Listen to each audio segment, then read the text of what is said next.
Amanya nedovozi Ian Pro. Chatu kulako changa na fefe bosi. Namwasi kelimo byanga ngende South Africa o.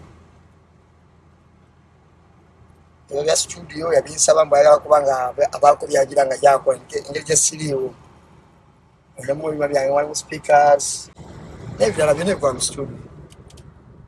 Inakoma o kwa South Africa nanga jako kwa bimba. Nenda mu bususu bali tuseo.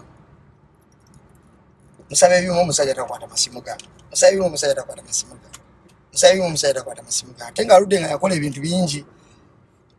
Okuvanga na okuveda nga tukyakola ennyimba. Amukolera kalamu kafisera sen nazi lyati yampa. Tukolimba leggulu. Samsai na mwamio 10 teyampa. Byonna nsirika.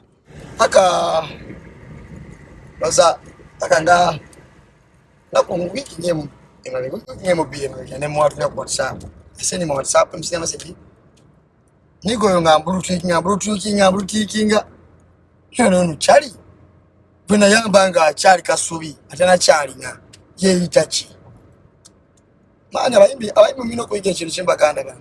Omuntu okola kana nawe nga toyina kyoli nakusindika na mixing enyimba masteringa no bango kuli no funa future no bana bya bulungi tola budongo fefe sigenda muleka pakanga akuto natwala kuvunanyizibwa nga boyiwenze ya mubere nga tayina na kyali na tana kyali mino ko zame sweet I met fefe bosi nga tayina kyali nga tana kyali badasi balimba nga tana kyali si musigo kumubelieving ya msali musigo because I could believe in any artist omwana kwa bayimbi balo banji takomye ku ekyo ne bachalibe munuje kwa chalibe walo malisweni bonna saba kola ebintu by'ekisirusiru walo chalibe ngwena mu kibo namu manage gele guys na mukakano mukako kuyingira byo managing afefe managing nze mufefe sebo lokwanji yefula kawagali sebo mukulu oyo bava mu kivula sena kulita nazo